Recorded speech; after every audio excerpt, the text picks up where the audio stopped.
avec Terrarium, une nouvelle série qui vient de débuter chez Elle est Glénat. chouette. Oh oui, c'est Beaucoup beau. plus doux, très joli, très nostalgique, mélancolique, un peu violent aussi quand même, hein, attention. Ah, j'ai pas vu ça dans les Je vais planches. je vais y revenir, mais donc c'est une nouvelle série purement SF qui démarre par l'autrice Yuna Hirasawa.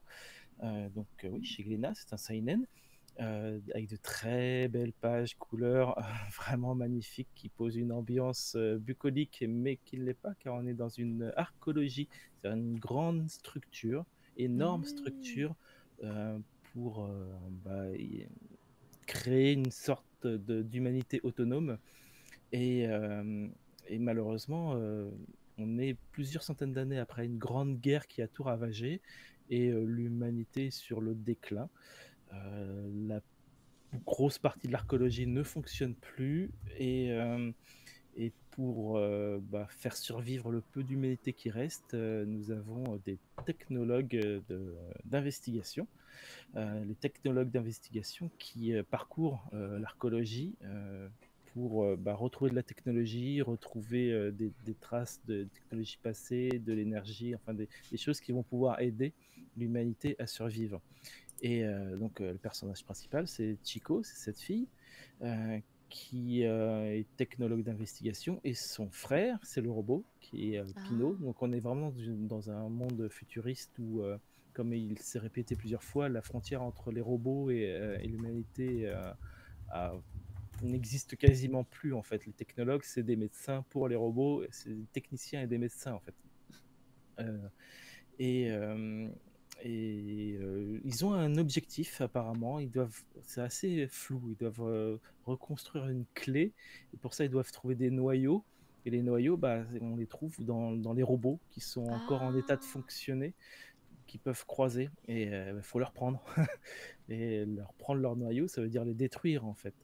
Donc la plupart des problèmes qu'ils vont rencontrer, des conflits de philosophiques qu'ils vont avoir, c'est que ils sont obligés de détruire le robot et, et elle va trouver toujours un peu une sorte de le faire de manière paisible, voilà, Ah. en découvrant un petit peu l'histoire derrière chaque robot et comment trouver un moyen de lui faire rendre son noyau euh, en donnant une conclusion à ce robot qui est toujours vivant, enfin qui est toujours actif, mais en général qui fonctionne dans un monde qui est complètement détruit autour de lui. Donc il n'a plus vraiment sa place, il n'a plus de fonction véritable. Voilà, on découvre petit à petit un peu cette archéologie, comment elle fonctionne, ce qui fonctionne encore un peu, ce qui s'est passé auparavant, même si beaucoup d'éléments restent mystérieux, normal, c'est qu'un premier tome. Euh, je sais pas, j'ai oublié combien de tomes il y a. Ça se termine en 4 tomes. C'est 4 tomes, ouais. 4 tomes. Ah, bah, c'est pas long Euh, en plus. Non. non, non, c'est pas très long. Ça peut être très doux, ça peut être assez violent aussi, puisque bon, il y a quand même pas mal de cadavres un peu partout. Tout le monde n'est pas complètement tombé en poussière encore, là où ils vont.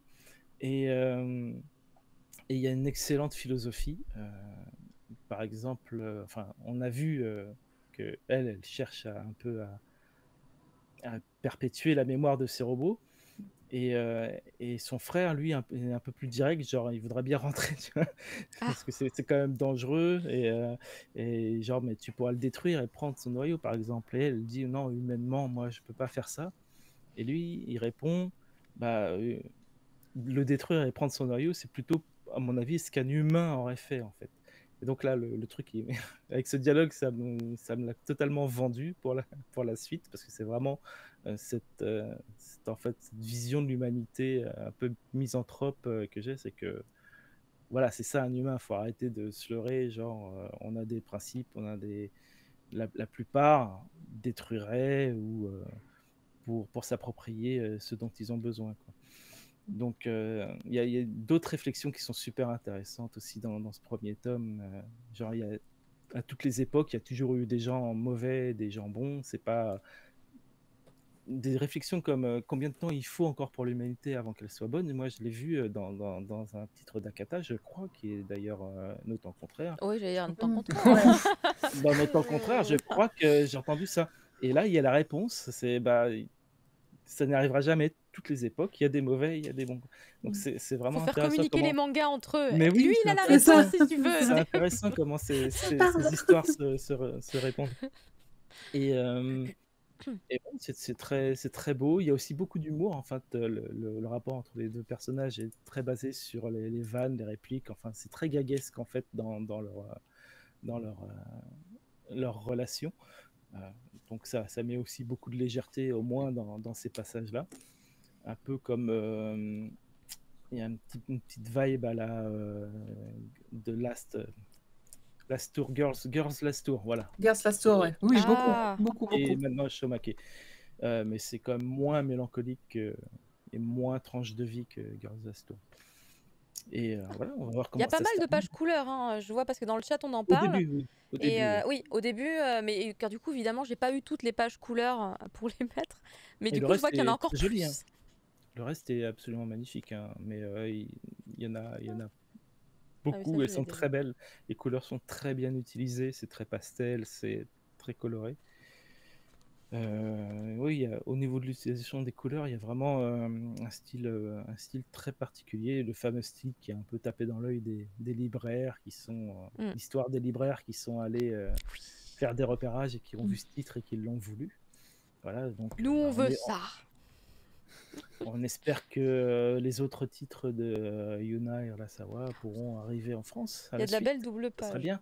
Regardez, c'est très Oui, joli. oui. Ça se passe sur Terre, du coup? Ça se passe dans une archéologie et on n'a C'est ça, on sait pas. aucune idée de. Parce que la structure ressemble quand même à un cylindronide, c'est pour ça. Ça, a priori, c'est entre la Terre et l'espace, c'est peut-être en vol, on sait pas du tout ce Oh, qu'il c'est y un a. truc géostationnaire. Et eux, à l'intérieur, ils savent pas trop ce qu'il y a à l'extérieur, en fait. On sait juste qu'il y a les pistons qui sont censés justement pour faire l'énergie. On sait qu'elle n'a jamais vu le ciel étoilé, puisqu'elle ignore même certains concepts, comme Ah ouais, quand part même. d'attraction ou ce genre de choses. Et donc elle entend parler par exemple des étoiles et elle dit je sais pas ce que c'est, quoi, tu vois. Il y a très peu de choses qu'ils savent du monde extérieur, en fait. Et très peu de choses qu'ils savent du monde intérieur, parce que c'est quand même des centaines d'années après vraiment l'effondrement, quoi.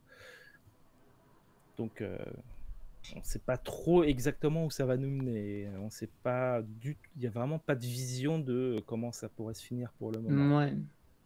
Et vu le propos philosophique et la manière dont ça peut bien se finir, s'ouvrir sur une fin optimiste ou être très pessimiste. Pour l'instant, j'ai pas d'indice qui laisse penser l'un ou l'autre, en fait. D'accord. Qui a fait une bonne narration, d'ailleurs. Merci beaucoup, Fumble. Moi, je trouvais que ça ressemblait un peu de loin à un petit peu tous ces titres qui nous parlent un peu d'humanité et de robots, comme Robo Sapiens, comme chez... voilà, j'ai perdu le titre. Mais bon, il y a d'autres... Ah, aussi chez Meian, là, le truc que t'aimes bien, avec Yokohama. Ah oui. Ce côté un peu. Est-ce qu'elle a Yokohama? Voilà. Est-ce qu'elle a Yokohama C'est dans un esprit. Ah, c'est trop bien, ça. C'est pas que c'est pareil, parce que c'est pas le cas. C'est moins triste que ça. Enfin, c'est très très triste celui-là. Est-ce qu'elle a Yokohama? Il y a une vibe un peu. Bah oui, mais je trouve que on ressent une mélancolie. Oui, il y a beaucoup de mélancolie. T'es apaisé et heureux après avoir lu Yokohama. Celui-là, t'es pas apaisé. T'es un peu tristouné.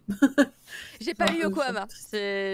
Mon comparatif se base uniquement sur les propos que j'ai entendus de Monsieur Fumble. Yokohama est plus nostalgique. Ouais, là, c'est plus mélancolique quand même. C'est un peu plus dans la tristesse, effectivement. Enfin, ok, on rajoute des points dans la tristesse. Voilà. Ça marche. Bah écoutez, de la conclusion, en fait. On va donc faire à nouveau. C'est le soir des grands écarts, puisque là on part sur quelque chose de beaucoup plus drôle. C'est beaucoup plus amusant, très sincèrement, même s'il y a un drame sous-jacent. On est dans du LOL, du bon LOL, avec Marcy, qui va nous parler de l'adaptation en manga de Qu'est-ce qui cloche avec la secrétaire Kim.